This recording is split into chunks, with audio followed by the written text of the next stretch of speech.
Okay dear students, good morning. आज मैं ये लेक्चर एक नए टाइप का लेक्चर लेकर आया हूँ। बेसिकली ना तो उसको मैं क्रिटिकल ओपिनियन सीरीज में रख सकता, ना ही present and the past communication series में, बल्कि उससे भी बहुत ही फंडामेंटल इशू है। ये फंडामेंटल इशू यह है कि हमारे स्टूडेंट्स में नॉर्मली देखता हूँ मैं, यूपीएससी तैयारी करने वाले स्टूडेंट्स में बहुत कन्फ्यूजन इस बात को लेकर होता है कि आखिर विश्व इतिहास के खंड को हम सामान्य अध्ययन में कितनी कितनी जगह दें, कितना इंपॉर्टेंस दें, कितना महत्व दें। ये एक ऐसा सवाल है क्योंकि मैं जानता हूं कि मैं अपना लेक्चर जब भी प्रिपेयर करता हूं तो आप ही के बीच रहते हुए प्रिपेयर करता हूं, क्योंकि आप लोग जब अपनी तैयारी करते हो, आपसे हमारा कम्युनिकेशन होता है, मैं स्टूडेंट्स के बीच रहता हूं, तो बहुत सारे सवाल आते हैं। जब सवाल काफ़ी लंबा और इकट्ठा हो जाता है, जब बहुत सारे बच्चों का सवाल आने लगता है, तो फिर मुझे लगता है कि नहीं, ये बाजार में यह गलतफहमी दूर करना हमारा दायित्व होना चाहिए। विशेषकर मैं इसलिए कहना चाहता कि क्योंकि यह कन्फ्यूजन केवल अब स्टूडेंट्स के लेवल पर ही नहीं रह गया, कोचिंग संस्थान के लेवल पर भी बना हुआ है। और इसमें इस तरह की धारणा बनी हुई है, बहुत सारे हिंदी और इंग्लिश के भी कोचिंग इंस्टीट्यूट्स हैं, वो प्राय क्या होता है कि हिस्ट्री में को तो जगह देते हैं और वर्ल्ड हिस्ट्री वाले क्लास वो कोशिश करते हैं 8 से 10 दिनों में समेट दूं, और जो स्टूडेंट्स होते हैं वो कोशिश करते हैं कि भाई वर्ल्ड हिस्ट्री को छोड़कर अगर मैं काम चला सकूं तो शायद मुझे बहुत सहूलियत होगी, क्योंकि मुझे एक खंड पढ़ने की जरूरत नहीं। तो माय स्टूडेंट्स, इसीलिए मैं कुछ महत्वपूर्ण पहलुओं पर आपका ध्यान इंगित करना चाहता। डिसीजन आपके हाथों में है, क्योंकि फ्यूचर आपका है और प्रिपरेशन आपको करना है। मैं 2-3 पहलुओं पर ध्यान इंगित करना चाहूंगा। देखो, एक्चुअली जो विश्व इतिहास का खंड है, वो विश्व इतिहास का खंड का क्या इंपॉर्टेंस होना चाहिए, इससे पहले ओवरऑल तैयारी पर मैं 2-4 मिनट की चर्चा करना चाहूंगा।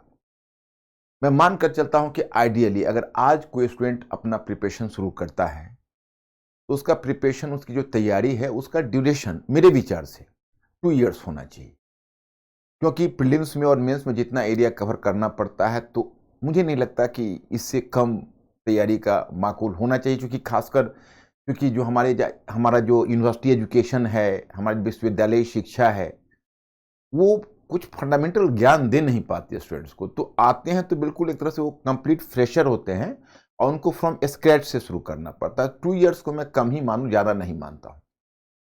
अगर मैं किसी स्टूडेंट से पूछूं कि अच्छा भाई ये 2 इयर्स का प्रिपरेशन में क्या होना चाहिए, तो मैं आपको बताऊं कि हम अपनी तैयारी के दरमियान 2 तरह का आइडियाज लेते हैं।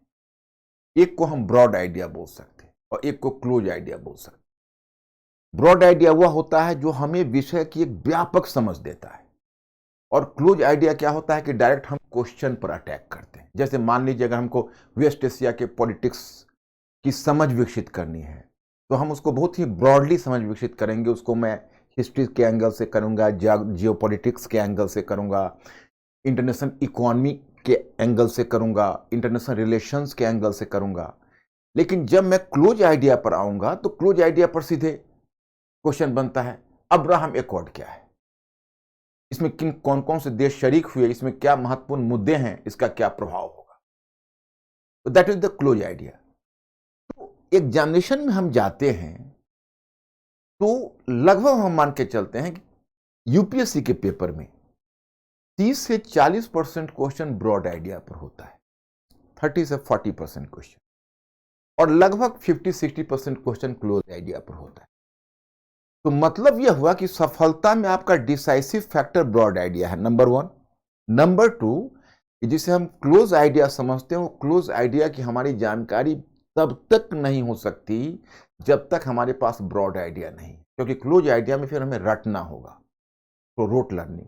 बट माय स्टूडेंट्स, यूपीएससी में जितने पेपर्स हैं, जितने खंड हैं और जितने मुद्दे हैं, और जितने आज खास के आज के इंफॉर्मेशन टेक्नोलॉजी के युग में आज जिस तरीके से रोज न्यूज़ बनते हैं, जिस तरह से मशरूमिंग ऑफ इवेंट्स होता है, डेवलपमेंट्स होता है, उसमें मुझे लगता है कि प्रैक्टिकली इम्पॉसिबल है कि हम सिर्फ क्लोज आइडिया को स्मरण करके अपने दिमाग में रखें। तो कहेंगे फिर उपाय क्या होता है? उपाय यह होता है कि हम ब्रॉड आइडिया से एक अंडरस्टैंडिंग रखते हैं। एग्जाम हॉल में जाकर हम प्रोविजंस को भूल जाते हैं प्राय, लेकिन ब्रॉड आइडिया के मार्फत अगर मान लीजिए किसी में 5 प्रोविजंस हैं तो हमें 2-3 प्रोविजंस ब्रॉड आइडिया के मार्फत हम क्रिएट कर लेते हैं, माने हमें याद आ जाता है। कुछ सब कॉन्शियस में होता है, कुछ ब्रॉड आइडिया हेल्प करता है उसको रिकॉल करने की, रिकलेक्ट करवाने की। तो दोनों के सहयोग से हम हर एक क्वेश्चन में 4-5 पॉइंट्स निकालते जाते हैं और उसी से रिजल्ट होता है। उसी में कोई टॉपर होते हैं, कोई फेल कर जाते हैं, कोई एक मिडल पोजीशन रखते हैं। तो यही यूपीएससी का नेट रिजल्ट होता है। आप लोग सभी लोग तो प्रिपरेशन कर रहे हो, आप इस मेरी बात को गांठ बांध लो और जब आप पेपर देना तो मेरी इस बात को याद करना। अब रह गई प्रिपरेशन की बात। तो प्रिपरेशन में अगर हम मान के चलते हैं, आइडियली अगर कोई बच्चा अपना 2 इयर्स प्रिपरेशन का टाइम ड्यूरेशन बनाता है, 2 इयर्स का, तो तकरीबन वह 1.25 वर्ष यानी 1 ईयर 9 मंथ्स वो ब्रॉड आइडिया पर काम करता है और 3 मंथ्स क्लोज आइडिया पर काम करता है। क्यों? क्योंकि अगर वो 1 वर्ष पहले ब्रॉड आइडिया पर, क्लोज आइडिया पर काम करेगा यानी क्लोज इश्यूज पर, तो भूल जाएगा। अंत में नौबत आती है कि एग्जामिनेशन के 10 या 15 डेज पहले वो क्लोज आइडिया पर काम करता चलता है। जब आप क्लोज आइडिया पर आ जाओ तो मैं खुद सजेस्ट करूंगा कि उसके बाद जो इंपॉर्टेंट इश्यूज हैं, इंपॉर्टेंट प्रोविजन है, उसको नजर से देखते चलो और ब्रॉड आइडिया वाले इशू के कभी दिन में 2 घंटे मिल जाए आपको, 2 आवर्स 3 आवर्स, उस 2 और 3 आवर्स में आप ब्रॉड आइडिया की अगर एक कॉपी बना लो जिस पर आपको जब मौका मिले तो आज हिस्ट्री, कल इकोनॉमिक्स, कल पॉलिटी, इस तरह से आप ब्रॉड आइडिया को रिवाइज करते रहो। बट तुम्हारा जो 90% टाइम जाना चाहिए क्लोज आइडिया पर जाना चाहिए। ये लास्ट के दिनों की बात बता रहा हूँ, खासकर 1 मंथ। लेकिन माय स्टूडेंट्स, जब तुम लगभग 1 वर्ष मतलब लगभग 1 वर्ष 9 महीने यानी 1.25 वर्ष तक जब तुम ब्रॉड आइडिया पर काम करते हो तो तुम्हारे लिए सबसे इंपॉर्टेंट होता है वर्ल्ड हिस्ट्री और वर्ल्ड ज्योग्राफी। ये 2 ऐसे आइडिया होते हैं कि इस पर अगर ब्रॉड आइडिया पर काम करोगे तो तुम्हारे जनरल स्टडीज के सारे द्वार खुल जाएंगे। क्योंकि देखो, मूल्यांकन किस आधार पर होता है मैं आपको बताता हूं। जैसे जब मैं 2013 से पहले, आपका जो नया पाठ्यक्रम है, क्योंकि मैं पिछले 30 ईयर से इस फील्ड में हूं तो मैं इसके बहुत सारे इंट्रिकेसीज को जानता हूं। 2013 से पहले एज ए टीचर मैं जब पढ़ाता था और कभी इंटरनेशनल रिलेशंस की बात, इंटरनेशनल इश्यूज की बात होती थी, इंटरनेशनल इकोनॉमी की बात होती थी, तो मेरे मन में बराबर यह ख्याल आता था कि आहा, अगर बच्चों को थोड़ा सा वर्ल्ड हिस्ट्री की जानकारी हो और थोड़ा सा वर्ल्ड ज्योग्राफी की भी जानकारी हो तो फिर जनरल स्टडीज के जो बाकी पार्ट हैं उनका बैकग्राउंड उनका क्लियर हो जाएगा। और कई बार क्या होता था कि हमारे सिलेबस का वो पार्ट नहीं होता था, लेकिन फिर भी क्वेश्चन में सम सॉर्ट अवेरेशन होता था। क्वेश्चन में कई बार वो डाइवर्ट होकर पूछ भी डालते थे। जैसे हमें याद है 2011 में एक बार उन्होंने क्वेश्चन पूछा था कि क्या शक्ति संतुलन की अवधारणा ने वर्तमान में अपनी प्रासंगिकता खो दी है? Did the concept of the balance of power lose its relevance in today's politics or today's international politics? So this was the question. अब ऐसे क्वेश्चन थे तो ये तो बिल्कुल ही वर्ल्ड हिस्ट्री से क्वेश्चन थे, लेकिन वो सिलेबस का पार्ट नहीं था। 2013 में जब सिलेबस चेंज हुआ तो मैं संयोग से उस समय घर पर बैठा हुआ था और संयोग से मेरे एक बहुत ही करीबी जानने वाले दौरे हुए आए। तब तक मुझे इन्फॉर्मेशन नहीं था कि आज अनाउंस हो गया है सिलेबस चेंज का। उन्होंने कहा कि पता है आपको सर, सिलेबस चेंज हो गया। हमने कहा वो एक वेरी गुड, जनरल स्टडीज में अब 4 पेपर हो गए, ऐसे हो गए, इसमें ये नए नए सब्जेक्ट को जोड़ा। उसी एक क्रम में बोल गए कि वर्ल्ड हिस्ट्री को सिलेबस का पार्ट बना। तो मैं बहुत एक्साइटेड हुआ। मैंने कहा कि यह गुड सेंस प्रिवेल किया यूपीएससी को, ये बहुत बढ़िया काम किया, क्योंकि बच्चों को बिना वर्ल्ड हिस्ट्री की समझ के तो विषय के द्वार खुलेंगे नहीं, तो गेटवे है। तो मैं बहुत एक्साइटेड हुआ। चलिए 2013 में पेपर भी हुआ और हमने प्रिपरेशन भी कराया, वर्ल्ड हिस्ट्री का पार्ट भी लिया। तो उसमें टोटल उस वर्ष हिस्ट्री में मेंस में 140 क्वेश्चंस उन्होंने पूछा था। 140 मार्क्स के क्वेश्चन पूछे थे और उसमें 140 मार्क्स के क्वेश्चन पूछे थे। अब तकरीबन वो उसको 100 मार्क्स कर दिया है। तो 140 मार्क्स को उस वर्ष पूछा था, कुछ ज़्यादा करके पूछा था, और 4 क्वेश्चन वर्ल्ड हिस्ट्री पार्ट से पूछा था और बड़े हार्डकोर क्वेश्चन पूछा था। अमेरिकन रेवोल्यूशन के सिग्निफिकेंस के ऊपर पूछा था, इंडस्ट्रियल रेवोल्यूशन के ऊपर जैपनीज मॉडल ऑफ इंडस्ट्रियलाइजेशन के बारे में पूछा था, बहुत बहुत अच्छे। अफ्रीका के पार्टीशन के बारे में पूछा था कि अफ्रीका के पार्टीशन ने उसके नेशनल फॉर्मेशन पर क्या इम्पैक्ट किया। मतलब एक अच्छी समझ वाली क्वेश्चन थे। हमने कहा कि चलो ये तो बहुत बढ़िया हुआ। लेकिन उसके अगले वर्ष 2014 में उन्होंने 2 क्वेश्चन पूछा इससे, वर्ल्ड हिस्ट्री पार्ट से। एक इंडिया का economic model, Nehruvian model of development, और वहाँ रशियन लेनिन का मॉडल ऑफ डेवलपमेंट, और एक क्वेश्चन उसने पूछा था सुएज कैनाल क्राइसिस के इंटरनेशनल पॉलिटिक्स के इम्पैक्ट के ऊपर। ठीक है।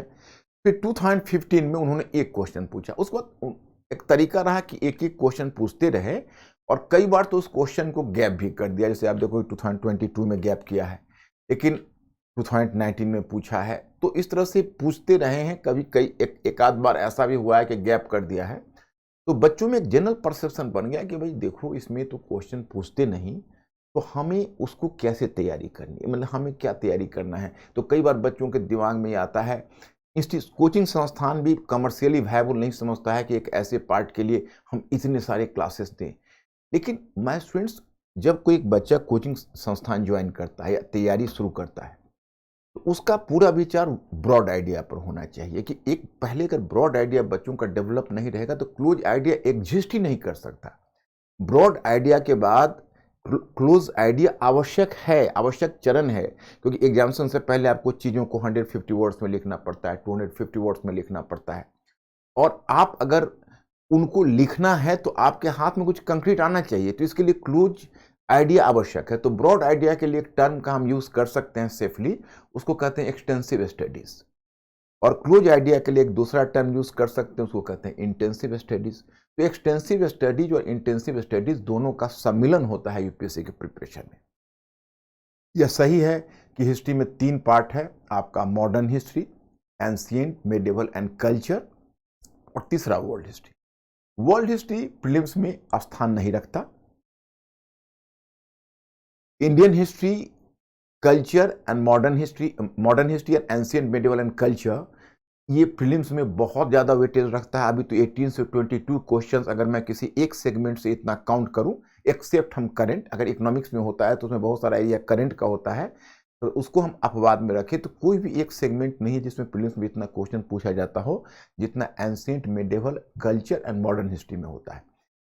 वर्ल्ड हिस्ट्री से क्वेश्चन नहीं होता है। तो आप, कई बच्चों के भ्रम होता है कि भाई इसमें तो वर्ल्ड हिस्ट्री में प्रीलिम्स में भी क्वेश्चन नहीं है, तो क्या करना है इसको। मैं आज यही मुद्दे को लेकर आया हूं कि ऐसी गलती कभी मत करना। ये जीएस का प्रवेश द्वार है। ये वर्ल्ड हिस्ट्री एक ऐसी चाबी है जिससे जनरल स्टडीज का दरवाजा खुलता है। मतलब मैंने अभी तक कोई भी इंटेलेक्चुअल, चाहे वो इंटरनेशनल रिलेशन का हो या इवन सोशियोलॉजी का हो, इंडियन कॉन्स्टिट्यूशन का हो, इंडियन माने इंटरनेशनल इकोनॉमी का हो, या इकोनॉमी एज ए होल हो, मैंने एक भी इंटेलेक्चुअल ऐसा नहीं देखा है जिसे वर्ल्ड हिस्ट्री की जानकारी नहीं। कई बार तो मैं चकित रह जाता हूं, जैसे उनकी मतलब कहां से रेफरेंस लाते हैं। कई बार अगर इंटरनेशनल रिलेशन में आपको कम करना है तो कई बार वो ऐसे कॉन्फ्रेंस के बारे में या कॉन्फ्रेंस के डिसीजन के बारे में वो बताते हैं। कई बार ऑक्सबर्ग ट्रीटी का रेफरेंस दे देते हैं, ट्रीटी ऑफ वेस्टफेलिया का रेफरेंस दे देते हैं, कांग्रेस ऑफ बर्लिन का रेफरेंस दे देते हैं। तो इंटरनेशनल रिलेशन वाले, जो इंटरनेशनल इकोनॉमी वाले हैं, उनको मैं देखता हूं कि एक जो भी इकोनॉमिस्ट है, कभी केन्स का रेफरेंस दे देते हैं, तो कभी मिल्टन फ्रीमैन का रेफरेंस दे देते हैं, कभी वाशिंगटन कंसेंसस का रेफरेंस दे देते हैं। ये मैंने एक सामान्य सी देखी है। अब देखिए हेनरी किसिंगर को आज की तारीख में आज भी वो जीवित है, उसको इंटरनेशनल रिलेशन का हम क्या कर सकते हैं, भीष्म पितामह कर सकते हैं, क्योंकि अंतर्राष्ट्रीय संबंधों में ना तो उससे उम्र दराज कोई है, ना उससे कोई ज़्यादा अनुभवी है, और पॉसिबली नॉलेजेबल भी कर सकते हैं कि उससे ज़्यादा नहीं। लेकिन उसने एक वर्ल्ड ऑर्डर करके बुक लिखी थी 2015-16 में। उसके बाद तो उसने बुक जो लिखा है वो उसका अपना लिखा हुआ नहीं है, और वही उसका मैं अपने लाइफ का अंतिम बुक समझता हूँ। उस बुक में हेनरी किसिंगर ने वर्ल्ड ऑर्डर पर लिखा है, लेकिन 90% वर्ल्ड हिस्ट्री है और 10% इंटरनेशनल रिलेशन। इतना बड़ा एरिया है। तो मैं स्टूडेंट्स मैं आपको बताना चाहता हूं कि बाकी चाहे वो कॉन्स्टिट्यूशनलिज्म आप पढ़ रहे हो, कॉन्स्टिट्यूशन पढ़ रहे हो, या आप इंटरनेशनल इकोनॉमी पढ़ रहे हो, आप इंटरनेशनल रिलेशन पढ़ रहे हो, वो इफेक्ट आ ही नहीं सकता। आपको वर्ल्ड हिस्ट्री वहां भी पढ़ना पड़ेगा, आप यहां वर्ल्ड हिस्ट्री छोड़ दो, लेकिन जब आप इंटरनेशनल रिलेशन पढ़ोगे तो फिर आपको लौट के वर्ल्ड हिस्ट्री पढ़ना होगा। अगर आपने नहीं पढ़ा तो आप उसको नहीं समझ पाओगे। आप अगर इंटरनेशनल इकोनॉमी पढ़ रहे हो तो आपको अगर आज के इकोनॉमिक रिलेशन के बारे में, या ग्लोबलाइजेशन आज एग्जिस्ट करता है या नहीं करता है, ग्लोबलाइजेशन डिसरप्ट कर गया, अगर इन बातों की जानकारी प्राप्त करनी हो तो आपको फिर वर्ल्ड हिस्ट्री में ही जाना होगा। आपके जो टीचर्स होंगे वो भी वर्ल्ड हिस्ट्री का ही रेफरेंस देंगे। जो आप किसी अच्छे ऑथर की बुक पढ़ोगे वो भी वर्ल्ड हिस्ट्री का ही रेफरेंस देंगे। World history is the must, that is a must study for you. मतलब ऐसा नहीं कि वैकल्पिक है कि पढ़ूं या ना पढ़ूं, आप इसको अवश्य पढ़िए।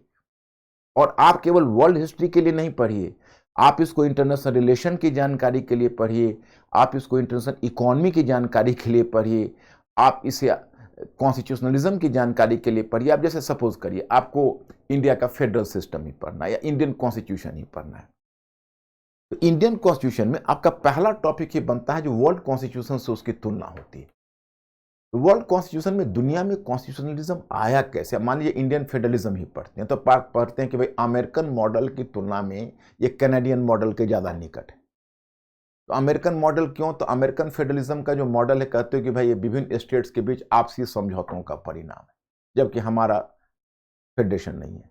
तो पढ़ने में आप पढ़ते हो, लेकिन जब आप वर्ल्ड हिस्ट्री पढ़ते हो तो बनते देखते हो कि कैसे जब अमेरिकन कॉलोनीज को आज़ादी मिली, उस आज़ादी के बाद पहले आपस में बार्गेनिंग और काउंटर बार्गेनिंग हुई, फेडरेशन का पहला दुनिया में प्रयोग था।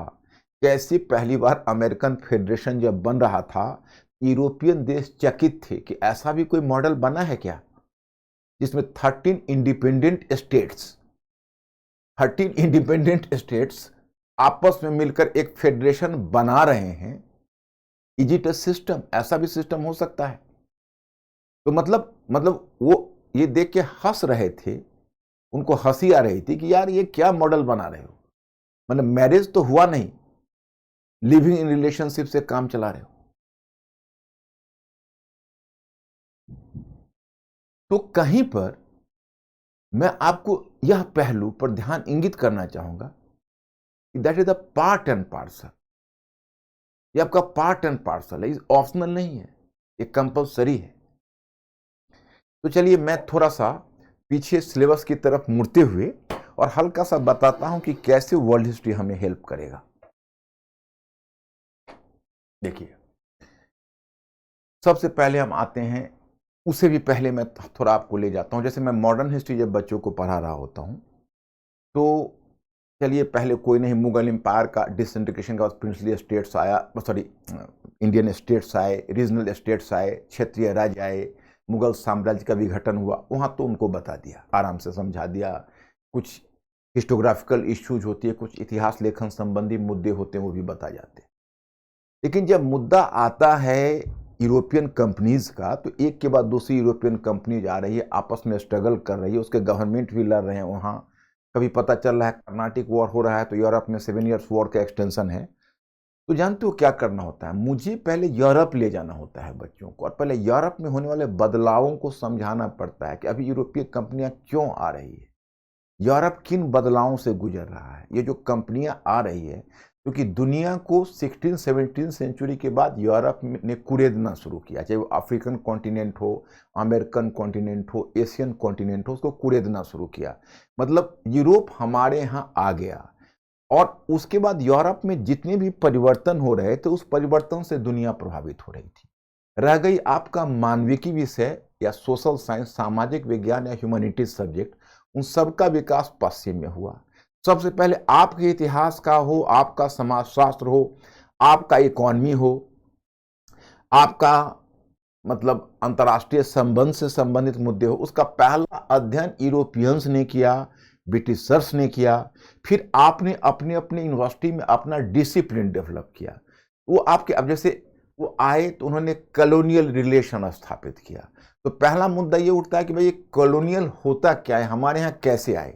तो मैं एक उदाहरण के तौर पर मैंने बताया कि जहाँ मैं बच्चों को कोई अगर कहे कि भाई आप मॉडर्न हिस्ट्री पढ़ाइए, आप इनको वर्ल्ड हिस्ट्री नहीं पढ़ाइए, तो मैं मेरा हाथ स्वयं ही बंध जाएगा। मैं कहूँगा कि भाई मैं पढ़ाऊँगा तो मैं मॉडर्न हिस्ट्री पढ़ाऊँगा और वर्ल्ड हिस्ट्री पढ़ाऊँगा, क्योंकि बिना वर्ल्ड हिस्ट्री पढ़ाए हुए इनको मॉडर्न हिस्ट्री में समझा कैसे पाऊँगा। और यही समस्या हर चीज़ में आती है। अब जैसे देखो, वहाँ पर यूरोप में एक राइज ऑफ नेशन स्टेट होगा, ट्रीटी ऑफ वेस्टफैलिया होगी, कहानी तो उससे भी पहले ही जाती है। और मैं नॉर्मली बच्चों को उससे पहले की कहानी भी बताता हूँ, क्योंकि अब जैसे यूरोप में एक फ्यूडलिज्म आएगा, सामंतवाद आएगा, वहाँ पर एक यूनिवर्सल चर्च सिस्टम आएगा मॉडल, वहाँ पर एक पवित्र रोमन साम्राज्य आएगा, होली रोमन एम्पायर। तो जब धीरे धीरे वो टूट जाएंगे, अब किन कारणों से टूटेंगे उसकी चर्चा तो यहाँ नहीं कर सकता, तो धीरे धीरे यूरोप में एक नया सिस्टम कायम होगा। जैसे मान लो ये अखिल यूरोपीय है, तो यहाँ पर एक नेशन स्टेट कायम होगा। नेशन स्टेट, ये अलग अलग राष्ट्रीय राज्य, मतलब ये नेशन स्टेट अपने आप को कहेंगे। यहाँ पर राजा स्थापित होंगे, वो अपने बाउंड्री को सुदृढ़ करेंगे, अपने बाउंड्री को बनाएंगे और अपने भौगोलिक क्षेत्र को नेशन के रूप में नाम देंगे। भाई ये नेशन है, अमुक नेशन है, फ्रांस है, ब्रिटेन है, वगैरह वगैरह। उसके बाद चलिए नेशन स्टेट बन तो गया। अब इनके बीच कुछ कारणों से एक बड़ी लड़ाई हुई, जिसको कहते हैं 30 ईयर्स वॉर। और ये 30 ईयर्स वॉर चली 30 वर्षों तक, 1618 से लेकर और 48 तक चली। खैर 48 में वॉर समाप्त हुआ। वॉर समाप्त तब तक एक होली रोमन एम्पायर था, वो भी टूट गया। तो 48 में वॉर समाप्त हुआ, तो यहाँ पर एक ट्रीटी हुई, उसको कहते हैं वेस्टफैलिया की संधि। तो वेस्टफैलिया की संधि में पहली बार इस ज्योग्राफिकल बाउंड्री को मान्यता मिली और यूरोप के देशों ने कायदे कानून निर्धारित किए कि देखो भाई, एक राष्ट्र होगा और राष्ट्र हुआ होगा, उसकी एक निश्चित भौगोलिक सीमा होगी, एक डेफिनिट ज्योग्राफिकल बाउंड्री होगी। और सभी प्रत्येक राज्य का अंतर्राष्ट्रीय संबंधों में बराबर का संबंध होगा, चाहे उनका आकार जो भी होगा। उनके जो शासक हैं उनको एक तरह का सम्मान मिलेगा। अंतर्राष्ट्रीय मंच पर हम साथ साथ बैठेंगे। तो जिसको तुम इंटरनेशनलिज्म कहते हो, उसका पहला डेवलपमेंट इसी में हुआ। अब क्या हुआ कि यूरोपीय देश जहां जहां जाएंगे, मतलब एशिया में गए, अफ्रीका में गए, तो हर जगह उन्होंने इसी तरह से बाउंड्री खींचा। अब बताइए, हम लोगों का जो मैकमोहन लाइन है या डुरन लाइन जो पाकिस्तान के हिस्से पर है, ये सब लाइन ब्रिटिश ने खींचा। हमारे यहाँ पूरे मुगल इतिहास में आप देखिए या उससे पहले के इतिहास में देखिए, इस तरह के बाउंड्रीज आपको नहीं मिलेंगे। क्यों मिलेंगे? हमारे यहाँ कॉन्सेप्ट ही नहीं था वो। तो जहां जहां वो गए वहां पर उसी तरह किया। अफ्रीका में गए तो सीधी सीधी बाउंड्री खींच दी। आज देखिए अफ्रीकन देशों में क्या है, राष्ट्रों में आपस में सिर फुटबॉल हो रहा है बाउंड्री को लेकर, क्योंकि उन्होंने गलत सलत बाउंड्री खींच दी। और ये मॉडल कहां से लिया? तो वेस्टफैलिया मॉडल से। तो जिसको तुम नेशन स्टेट दुनिया में कहते हो, वेस्टफैलिया मॉडल से आया। तुमको अगर आज भूमंडलीकरण जानना है तो आपको ट्रीटी ऑफ वेस्टफैलिया का रेफरेंस देना पड़ेगा। कहोगे मैं वर्ल्ड हिस्ट्री नहीं पढ़ूंगा, तो आप वर्ल्ड हिस्ट्री के माध्यम से जानो या अंतर्राष्ट्रीय संबंधों के माध्यम से जानो, परंतु वेस्टफैलिया की ट्रीटी तो जाननी ही पड़ेगी। तो this is the very pertinent point. अब देखो, अब इसके बाद जैसे हम आगे बढ़ते हैं तो आते हैं प्रबोधन पर। क्या है भाई? तो ये इनलाइटेनमेंट। तो ये प्रबोधन या इनलाइटेनमेंट है, तो हम यह कहना चाहते कि भाई इससे क्या क्या फायदा हो रहा है। तो यूरोप एक परिवर्तनों की प्रक्रिया से गुजर रहा है और यूरोप परिवर्तित होगा तो हम भी परिवर्तित होंगे, क्योंकि वो हमारे यहां जबरन परिवर्तन लाएगा या हम उस परिवर्तन की तरफ अपने ढंग से रिएक्ट करेंगे। प्रबोधन का मतलब वहां पर एक मध्य वर्ग आएगा। वह वहां के मोनार्क के पास, जो अपने आप को बहुत पावरफुल समझते थे, उनके पास एक कोड ऑफ कंडक्ट रखेगा, एक एक एक व्यवहार की पद्धति रखेगा कि देखिए, आप हमें प्रतिनिधित्व दीजिए, आप हमें रिप्रेजेंटेशन दीजिए, हमें मताधिकार मिलना चाहिए, हमें सरकार में भागीदारी मिलनी चाहिए। तो ये मध्य वर्ग आया और इसने एक नई तरह के बदलाव लाए। तो राजनीतिक क्षेत्र में आप देखते हो एक नई पद्धति आ गई और वह पद्धति थी लिमिटेड मोनार्की या कॉन्स्टिट्यूशनल मोनार्की, संवैधानिक राजतंत्र। तो दुनिया में प्रजातंत्र की दिशा में पहला कदम, वो प्रजातंत्र नहीं है, प्रजातंत्र के लिए बहुत प्रतीक्षा आपको करनी होगी, प्रजातंत्र की दिशा में हमने पहला कदम रखा। दुनिया में संविधानवाद पहली बार इसी समय आया, क्योंकि प्रबोधन में ही पहली बार मध्यवर्गीय बुद्धिजीवियों ने मांग की the government should be for the people and that's why you can not impose the tax without our prior approval. Means कि we will give you the prior approval without imposing the tax, no taxation without representation. हालांकि नारा American evolution का है, लेकिन ये अवधारणा प्रबोधन से ही घर करने लगी थी। तो संविधानवाद आ गया और उसी समय मध्य वर्ग आया। इससे पहले जो मोनार्क थे वो पूरे इंटरनेशनल इकोनॉमी पर दबाव बनाया हुआ था, और मोनार्क लोगों ने पूरे इंटरनेशनल इकोनॉमी को एक तरह से एक रूल्स बना दिया था, इंटरनेशनल रूल्स, कि भाई आप इसको कंट्रावेन नहीं कर सकते हो। आप मतलब पूरे विश्व व्यापार पर इन्होंने एक नियंत्रण बनाया हुआ था। ये देश बार बार नारा देते थे कि निर्यात ज्यादा करिए और आयात कम करिए, क्योंकि निर्यात आप ज्यादा करोगे और आयात कम करोगे तो आपके यहाँ समृद्धि रहेगी, प्रॉस्पेरिटी रहेगी, आपकी इकोनॉमी मजबूत रहेगी। तो पहली बार आवाज उठाया एडम स्मिथ ने इसी समय कि नहीं, फ्री ट्रेड, फ्री ट्रेड से सबको लाभ है। आप हम लोगों को मूर्ख बना रहे हैं तो ऐसा कह रहे हैं। फ्री ट्रेड से पूरी दुनिया में समृद्धि आएगी और हर जगह उसी ने लिखा वेल्थ ऑफ नेशंस, पूरे दुनिया में वेल्थ का प्रसार होगा। खैर जो भी हुआ, तो अब यहां तक तुम पहुंच गए। फिर इसके आगे स्टेप देते हो, तब तक दो दो क्रांतियां दुनिया में हो गई, अमेरिकी क्रांति और फ्रांस की क्रांति। क्योंकि मध्य वर्ग ने प्रबोधन के रूप में मोनार्की से मांग की कि भाई आप अपने आप को बदल सकते हो तो बदलिए, अगर नहीं बदलेंगे तो फिर तो हम विद्रोह के लिए उतारू होंगे। तो उन्होंने अपने आप को नहीं बदला। तो पहले अमेरिका में क्रांति हुई, क्योंकि ब्रिटेन के विरुद्ध वह एक उपनिवेश था। वो एक तरह से उसको डुअल क्रांति कह सकते हो। पहली बार दुनिया का पहला उपनिवेश, पहली कॉलोनी। अब कहोगे भाई कॉलोनी क्या होती है? तो कोई देश किसी दूसरे देश पर कब्जा कर लेता है और उसकी इकोनॉमी या अर्थव्यवस्था का दोहन अपने लाभ में करने लगता है, उसको उपनिवेश बोलते हैं। तो इस प्रकार का उपनिवेश पहले अमेरिका पहला उपनिवेश था जो आजाद हुआ, कहा नहीं हमारा अपना अलग हित है, हम आपसे क्यों एक्सप्लॉइटेड होंगे। तो पहला एंटी कॉलोनियल मूवमेंट था, पहला उपनिवेश विरोधी आंदोलन था। और चूंकि वह अमेरिकी मध्यवर्ग के द्वारा विद्रोह का झंडा उठाया गया था ब्रिटेन के राजतंत्र के विरुद्ध, तो यह पहला मध्यवर्गीय आंदोलन भी था, दोनों था। तो अमेरिका आजाद हुआ, वो अपना संविधान बना, एक मध्यवर्गीय सरकार बनी। इधर फ्रांस में क्रांति हुई तो फ्रांस में एक मध्यवर्गीय सरकार बनी। तो अमेरिकी क्रांति और फ्रांस की क्रांति दुनिया को एक कदम और आगे ले गया, क्योंकि यूरोप उससे आगे बढ़ गया। और फ्रांस की क्रांति और अमेरिकी क्रांति के समय पहली बार निर्वाचित सरकार स्थापित हुई, मध्यवर्गीय सरकार स्थापित हुई। पहली बार दुनिया में संविधानवाद मजबूत हुआ। और अमेरिकी क्रांति और फ्रांस की क्रांति ने मध्य वर्ग की आकांक्षा को काफी बढ़ा दिया। तो दो विचारधारा उसमें दुनिया में काफी उभर कर आई। एक विचारधारा कहलाई उदारवाद, लिबरलिज्म, और दूसरा राष्ट्रवाद, नेशनलिज्म। तो आप पूछेंगे भाई ये उदारवाद है क्या?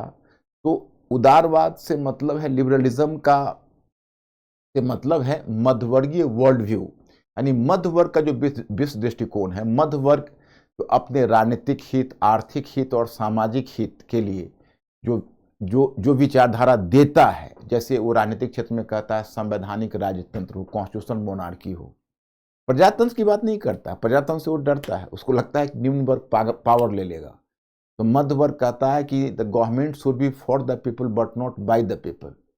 सरकार जनता के द्वारा तो होना चाहिए परंतु जनता के लिए नहीं। तो मैं आपको यहां पर ये बताना चाहता कि अब इससे क्या हुआ कि मध्य वर्ग पावरफुल हुआ, मध्य वर्ग ने उदारवादी विचारधारा को प्रोत्साहन दिया, राजनीतिक क्षेत्र में संवैधानिक राजतंत्र, आर्थिक क्षेत्र में पूंजीवाद और सामाजिक क्षेत्र में व्यक्तिवाद। और कहोगे भाई राष्ट्रवाद तो पहले मोनार्क लोगों ने भी, जो मोनार्क थे, जो राजतंत्र, जो यूरोपीय मोनार्क थे, उसने नेशन स्टेट बनाया था। देखो यूरोपीय मोनार्क ने भी नेशन स्टेट बनाया था, इट इज ट्रू, लेकिन जो यूरोपीय मोनार्क का जो नेशन स्टेट था वो अलग प्रकार का था। वह नेशन स्टेट राजा के द्वारा बनाया गया नेशन था। लेकिन फ्रांस की क्रांति के बाद जनता का नेशन आया, जनता की शक्ति की बात हुई। इसको आधुनिक राष्ट्रवाद बोलते हैं। द ट्रू सेंस में जिसको नेशनलिज्म कहते हैं वो फ्रांस की क्रांति के बाद आई। इस प्रकार से आप आगे बढ़ते गए। अब आगे क्या हुआ कि औद्योगिक पूंजीवाद, साम्राज्यवाद और समाजवाद का विकास हो जाएगा, मतलब industrial capitalism, imperialism and socialism. अब देखो आपका वर्ल्ड हिस्ट्री ही नहीं चल रहा है, साथ में आपका पॉलिटी चल रहा है, साथ में आपका इकोनॉमी चल रहा है। बल्कि मैं जो वर्ल्ड हिस्ट्री पढ़ाता हूं तो मैं विशेष रूप से बच्चों की समझ को व्यापक करने के लिए वर्ल्ड हिस्ट्री का टॉपिक तो लेता हूं और बीच में ब्लॉक बना के एक कॉलम बना देता हूं, अंतर अनुशासनात्मक दृष्टिकोण। अंतर अनुशासनात्मक दृष्टिकोण, इंटरडिसिप्लिनरी और मल्टीडिसिप्लिनरी अप्रोच। तो मल्टीडिसिप्लिनरी अप्रोच का मतलब हुआ कि हम एक विषय के अप्रोच को दूसरे विषय में उपयोग कर सकते हैं। तो अब जैसे इकोनॉमिक चेंज भी चल रहा है, क्योंकि सारे बदलाव पीछे हुए, व्यावसायिक क्रांति थी, कमर्शियल रेवोल्यूशन था, फिर रेनेसां आया था, फिर सामंतवाद का अंत हुआ, पीछे राष्ट्रवाद, उदारवाद आया। तो फिर इसी सब क्रम में आप जानते हो औद्योगिक क्रांति आ गई, एक औद्योगिक पूंजीवाद का विकास हुआ। पहले ब्रिटेन में आई, ब्रिटेन में it appeared, it manifested itself accidentally. Britain didn't do any prior preparation for the industrial revolution. तो in Britain it was just an accidental event, you can say. Britain में अचानक से घटित हो गया, परंतु बाकी देशों ने इसको स्वेच्छा से अपना लिया। तो फिर औद्योगिक क्रांति, जब औद्योगिक क्रांति हुई तो एक नया सामाजिक वर्ग आ गया, औद्योगिक श्रमिक वर्ग, वो पहले से ज्यादा पावरफुल हो गया। तो अब तक तो जो मध्य वर्ग थे, मिडिल क्लास थे, वो अपने आप को बहुत पावरफुल मान रहे थे। अब लोअर क्लास आ गया, लोअर क्लास ने भी अपने पावर की बात उठाई। अब आप समाजशास्त्र में भी घुस गए। औद्योगिक क्रांति के बाद जो दुनिया में जो नए समाज सिविल, हालांकि वो प्रबोधन के बाद ही आप समाजशास्त्र में घुस चुके हो, क्योंकि एक सिविल सोसाइटी का कॉन्सेप्ट प्रबोधन के बाद ही आया।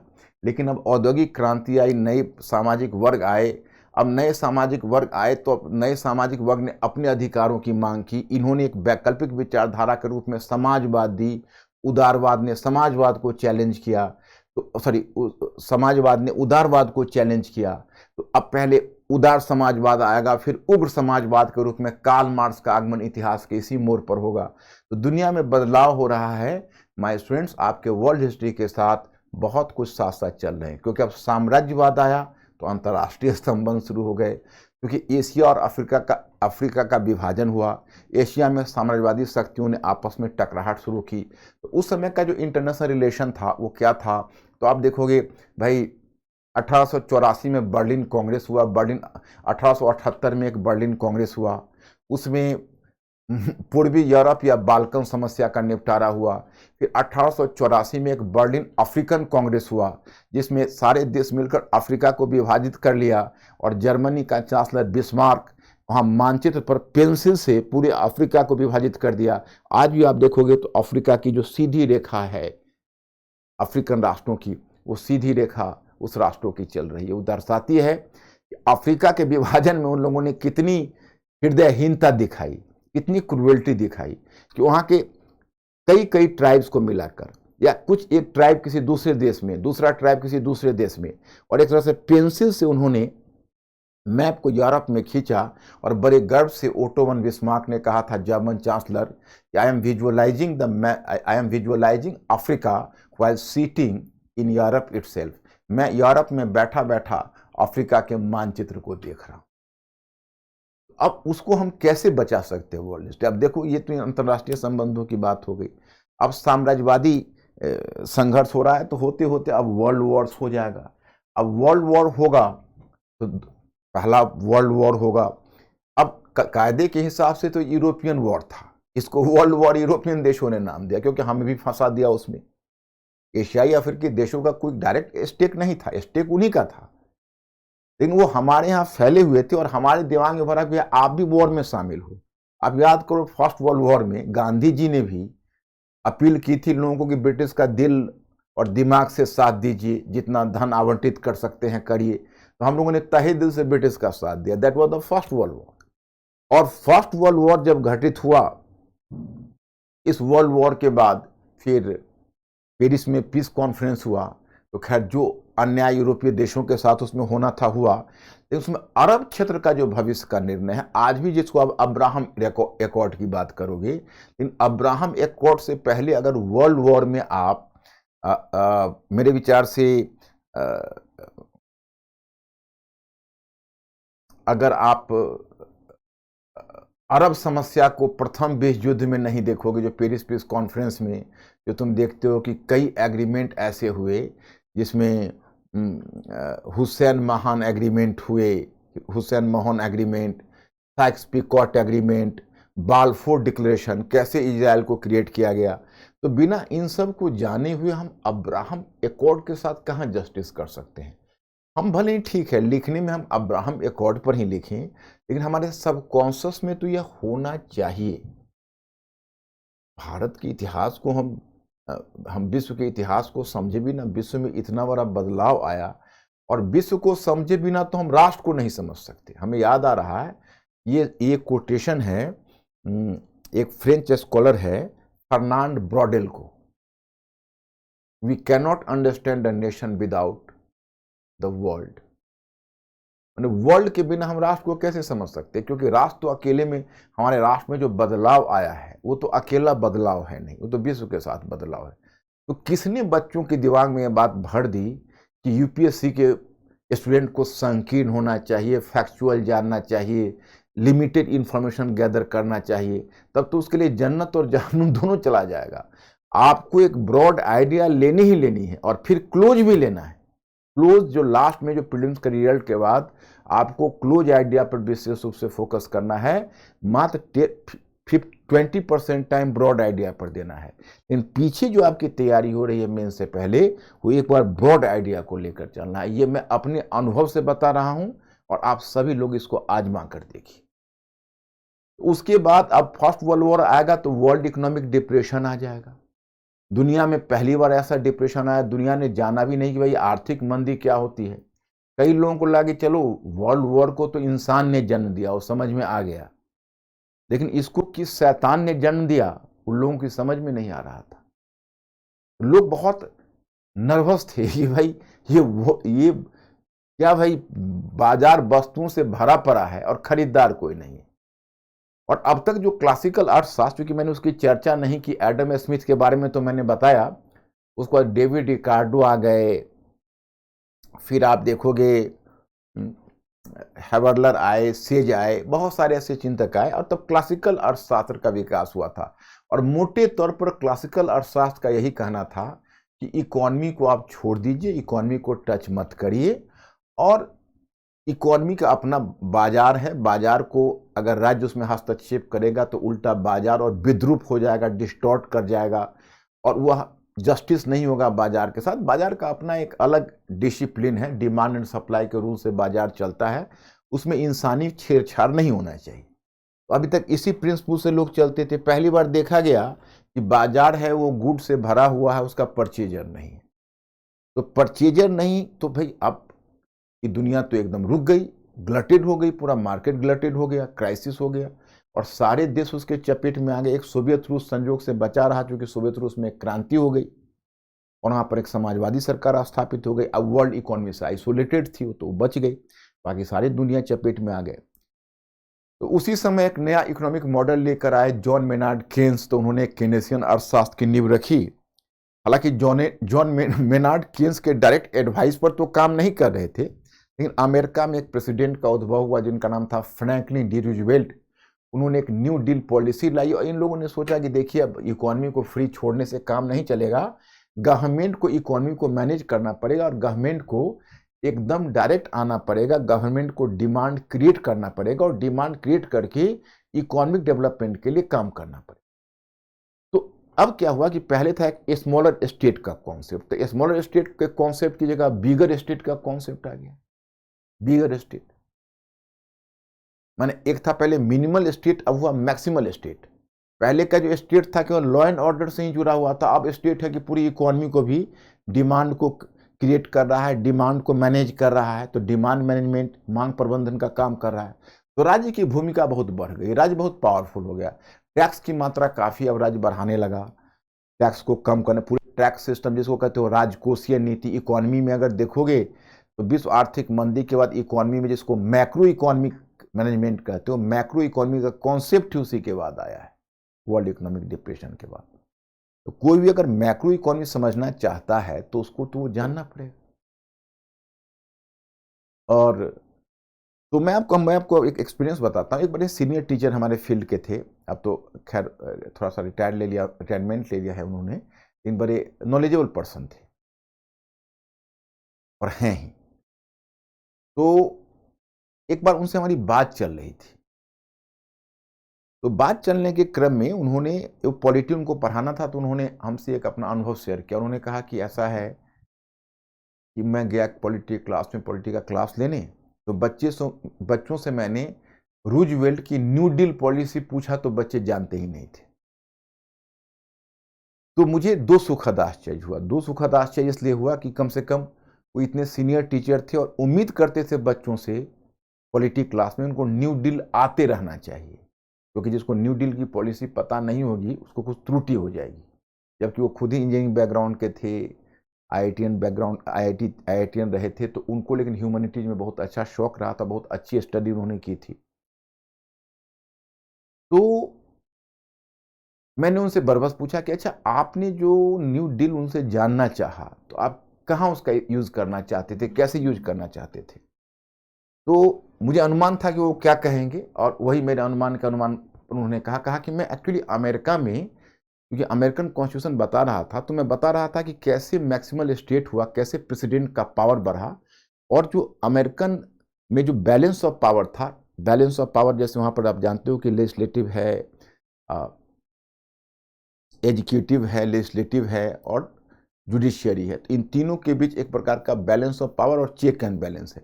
उसमें कैसे अमेरिकन प्रेसिडेंट ने अपना पावर बढ़ा लिया, और कैसे जुडिशियरी ने, जब जजेज ने जब उनके न्यू डील को रिजेक्ट कर दिया, तो उसमें कैसे अमेरिकन प्रेसिडेंट दहाड़ा और उसने अपने बिल को पारित करवाया, और प्रेसिडेंट का पावर ग्रो कर गया, सेंटर का पावर स्टेट्स के ऊपर ज़्यादा ग्रो कर गया, तो सेंटर, वहाँ का फेडरल सिस्टम भी इससे अफेक्टेड हुआ। तो ये मैटर देखो, वॉर है, वॉर के बाद इकोनॉमी है, इकोनॉमी से पॉलिटी अफेक्टेड होता है, उससे इंटरनेशनल रिलेशन अफेक्टेड होता है। मुझे लगता है कि मैं शायद तुम लोगों को समझा पा रहा हूँ। एग्जैक्ट तुम्हें घटना नहीं जानते हो तो शायद तुम इसको नहीं समझ पाओगे, लेकिन जब इसको बारीकी से पढ़ोगे तो देखोगे इन सब के बीच, और मेरी तलाश सिर्फ यही रहती है कि हमारे जो बच्चे हैं इतना जरूर जाने, इसके बाद फिर क्लोज स्टडीज करके एग्जामिनेशन को क्वालिफाई करते हुए चले जाएंगे। लेकिन ये ब्रॉड आइडिया बच्चों के पास होता नहीं, और चाहता है कि हम सिर्फ क्लोज स्टडी करके उसको क्वालिफाई कर लें, इसलिए यूपीएससी उनके लिए मुश्किलें होती चली जाती है। तो मेरा जो मुख्य संघर्ष है, चाहे मेरा जो मुख्य प्रयास है इस फील्ड में, या मैं कहता हूँ कि to be a thinking creature, to be thinking creature बनाने के पीछे का मकसद यही होता है। अब चलिए, इसमें रूसी क्रांति भी हुई, फिर आगे अब सेकेंड वर्ल्ड वॉर होगा, तो सेकेंड वर्ल्ड वॉर के बाद तो दुनिया में एक बहुत बड़ा बदलाव देखोगे। एक तो दुर्भाग्य से वर्ल्ड वॉर समाप्त नहीं हुआ तो कोल्ड वॉर शुरू हुआ, तो वर्ल्ड बाइपोलर हो गया, तो इंटरनेशनल रिलेशन में बाइपोलर वर्ल्ड सिस्टम देखते हो। 4 दशकों तक बाइपोलर वर्ल्ड सिस्टम में जाओगे, 1950 से शुरू करोगे, 1990 तक चले जाओगे। तो एक तो यह आपको बदलाव नजर आएगा। दूसरा बदलाव आपको नजर आता है कि सेकेंड वर्ल्ड वॉर के बाद उपनिवेश मुक्ति की प्रक्रिया शुरू हुई, और संयोग से उसमें भारत ही लीडिंग था। 1947 में भारत आज़ाद हुआ, उसके बाद फिर श्रीलंका, बर्मा, वहाँ से होते हुए साउथ ईस्ट एशियन के देश आज़ाद हुए, और यह प्रक्रिया एक लंबे समय तक चलती रही। और फिर देखते देखते आप देखोगे यूरोप में यूरोपीय देश धीरे धीरे पीछे हटने लगे, साउथ ईस्ट एशिया आज़ाद हुआ, और तब अफ्रीका की बारी आई। तो अफ्रीका में पहला देश जो आज़ाद हुआ वो घाना था, जो गोल्ड कोस्ट था, घाना के नाम से आज़ाद हुआ 1958 में। अल्जीरिया 1956 में ही, हाँ 58 उसी करीब में अल्जीरिया आज़ाद हुआ था फ्रांस से, काफ़ी संघर्ष करके। फिर देखते देखते अफ्रीकन देश भी आज़ाद होते चले गए। एक तरह से समझो तो इंटरनेशनल रिलेशन का एक बहुत बड़ा दायरा बदल गया। दायरा इसलिए बदला कि इंटरनेशनल रिलेशन बदलने का मतलब हुआ कि दुनिया में अब 2/3 नए कंट्रीज इंटरनेशनल रिलेशन में जुड़ गए। पहले पूरा यूरोपीय देश ही पूरी दुनिया के अंतर्राष्ट्रीय संबंधों को चलाते थे, अब इंडिपेंडेंट कंट्रीज आए जो अंतर्राष्ट्रीय संबंधों को स्वतंत्र रूप से चलाना चाहते थे। लेकिन शिकार आया, उससे पहले शिकारी भी आ गया, और ये शिकारी स्वयं अमेरिका और रशिया थे। क्योंकि अब ये देश आजाद न हुए तब तक उनका कोल्ड वॉर शुरू हो गया। अब ये चाहते थे कि ये सब देश ज्यादा से ज्यादा हमारे खेमे में आ जाए। अमेरिका चाहते थे हमारे खेमे में आ जाए, रशिया चाहते थे हमारे खेमे में आ जाए। आजादी का मतलब तो था नहीं उस समय, Jawaharlal Nehru, colonel Nasser, marshal Tito जैसे विश्व के कुछ नेता ने समझा कि अरे यार, अभी तो हम आज़ाद हुए नहीं, ये लोगों ने गुलाम बनाने की साजिश शुरू कर दी। तो उन लोगों ने नॉन अलाइनमेंट का नारा दे दिया कि नहीं, गुटनिरपेक्षता वो नहीं चल पाएगी, आप लोग का मंशा हम पूरा नहीं होने देंगे। तो आज की तारीख में हम गुटनिरपेक्षता की चाहे जितनी भी आलोचना कर ले, लेकिन जिन परिस्थितियों में गुटनिरपेक्षता की नीति आई होगी और गुटनिरपेक्षता की अवधारणा आई, उस स्थिति की परिकल्पना माय स्टूडेंट्स आप कर सकते हो। व्हाट मतलब रियली इट वाज कमेंडेबल। तो खैर एनीवे, माय पॉइंट इज, अब चूंकि इससे पहले 5-6 पावर मिलकर दुनिया की इकोनॉमी को चलाते थे, अब उन पावर का ग्रिप समाप्त हो गया। अब इंटरनेशनल इकोनॉमी चले कैसे? तो इन लोगों ने एक दूसरी चालाकी की, इन्होंने कुछ संस्थाएं बनाई, कहा ये IMF है, ये वर्ल्ड बैंक है, ये गैट है। तो ब्रिटेन वुड की संतान जिसको कहते हो IMF और वर्ल्ड बैंक, तो वो संस्थाएं बनाई, कहा कि देखो यही संस्थाएं अब चलाएंगी, परंतु उन संस्थाओं पर अपना वर्चस्व को बनाए रखा। तो पुराने उपनिवेशों को तो छोड़ दिया, परंतु अपना एक नए उपनिवेशवाद को बनाए रखने का प्रयास किया। इस तरह से दुनिया में एक नई व्यवस्था कायम हो गई। अब उसके बाद 1950 से 70 तक दुनिया में, चूंकि अमेरिका तो अपने पूंजीवादी मॉडल को ले जाना चाहता था, सोवियत रशिया अपना एक वैकल्पिक समाजवादी मॉडल को लेकर आया था, वो चाहता था ज़्यादा से ज़्यादा देश समाजवादी मॉडल को अपनाए। खैर चलिए, 1/3 करीब वो देश भी हो गए, लेकिन अमेरिका का वर्चस्व रहा। 2/3 दुनिया के देश कैपिटलिस्ट मॉडल को लेकर चल रहे थे, हम लोग भी कैपिटलिस्ट ही थे। तभी 1970 में तेल संकट आ गया। अब तेल संकट ने पूंजीवादी अर्थव्यवस्था में संकट उत्पन्न कर दिया, और जो केन्स का अर्थशास्त्र जो अब तक चल रहा था, जिसने जितनी नीतियां बनाई थी, वो फेल कर गई। तो अब उधर पूंजीवादी देशों में परिवर्तन आरंभ हो गया, उधर सोवियत रशिया अलग संकट का शिकार हो गया, और उसके शिकार होने के बाद सोवियत रशिया का विघटन हो गया, समाजवादी देशों में परिवर्तन हुआ। तो 1990 में ले देकर सोवियत रशिया के विघटन के बाद अमेरिका अकेला शेयर मार्केट में आ गया, जिसको बोलते हैं यूनिपोलर वर्ल्ड। और इधर दुनिया में जो इकोनॉमी रशियन मॉडल और समाजवादी मॉडल विघटित हुआ, तो पूंजीवाद का तो फिर एक तरह से पूंजीवाद की प्रगति हो गई। It was the great success for capitalism. तो दुनिया में इस कैपिटलिस्ट मॉडल को उन्होंने चलाने का प्रयास किया। 1989 में ही वाशिंगटन सहमति, वाशिंगटन कंसेंसस आ चुका था, और उसके आधार पर आर्थिक उदारीकरण की नीति आरंभ कर दी, और देखते देखते दुनिया में एक न्यू लिबरल इकोनॉमी का एरा आया, और दुनिया ग्लोबलाइज्ड होता चला गया। जो पहले बाइपोलर वर्ल्ड था वो समाप्त हो गया। तो 1990 के दशक के बाद आप देखते हो कि आप एक नए युग में प्रवेश कर गए, और दुनिया एक नई दिशा में चल पड़ी। बाकी दुनिया के देशों ने उसी समय, हम लोगों ने भी वो जो समाजवादी मॉडल के जो भी संस्कार थे उसको छोड़े, और अर्थव्यवस्था को पूंजीवाद की दिशा में मोड़ दिया। इंडिया ग्लोबल इकोनॉमी से जुड़ गया, और इस तरह से दुनिया में एक नए प्रकार का बदलाव हुआ। लेकिन आर्थिक उदारीकरण, भूमंडलीकरण, अब इसके बाद पूंजीवाद को फिर एक धक्का 2008-9 की मंदी में लग गई। और आर्थिक मंदी में जब पूंजीवादी मॉडल को धक्का लगा, तो उधर चाइना आधा पूंजीवादी आधा समाजवादी था, उसकी प्रगति होने लगी, चाइना का पुनरुत्थान हो गया। तो चाइना ने एक पूंजीवाद का वैकल्पिक मॉडल डेवलप किया, और पूरी दुनिया को अपनी तरफ आकर्षित करने लगा। और इसी क्रम में अब एक घटना, कोविड-19 पैंडेमिक और यूक्रेन संकट आ गया, और ये आने के साथ एक नई विश्व अव्यवस्था आ गई, new world anarchy, new world disorder, नई विश्व अव्यवस्था आ गई, और आप वर्तमान युग तक पहुंच गए। अब मुझे चूंकि इसको 5 या 10 मिनट में बताना था, तो मैंने आपको बताया, आपके साथ अंतर्राष्ट्रीय अर्थव्यवस्था चल रही, आपके साथ संविधानवाद चल रहा, आपके साथ अंतर्राष्ट्रीय संबंध चल रहे। तो इंटरनेशनल इकोनॉमी का एवोल्यूशन आप देख रहे हैं ग्रेजुअली कैसे हुआ।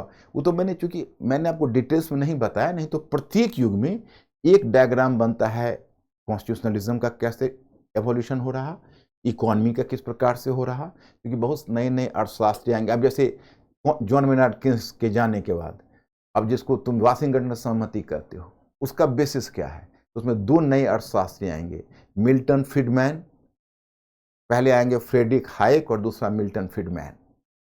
तो फ्रेडरिक हायेक और मिल्टन फ्रीडमैन, ये दोनों बनेंगे नव उदारवादी आर्थिक नीति के जनक। मैं स्टूडेंट्स, मैं पहले ही आपको क्षमा चाहता हूं, आप ये समझ नहीं पाए होंगे, लेकिन इतना तो जरूर समझ पाए होंगे कि वर्ल्ड हिस्ट्री की समझ के बिना हमको सोशल साइंस की समझ अच्छे ढंग से नहीं हो सकती, और विश्व को समझे बिना हम भारत को नहीं समझ सकते। इसलिए ध्यान रखना, मेरी बात को गांठ बांध लेना, कभी भी ऐसा मत कहना कि विश्व इतिहास के खंड का कम महत्व है।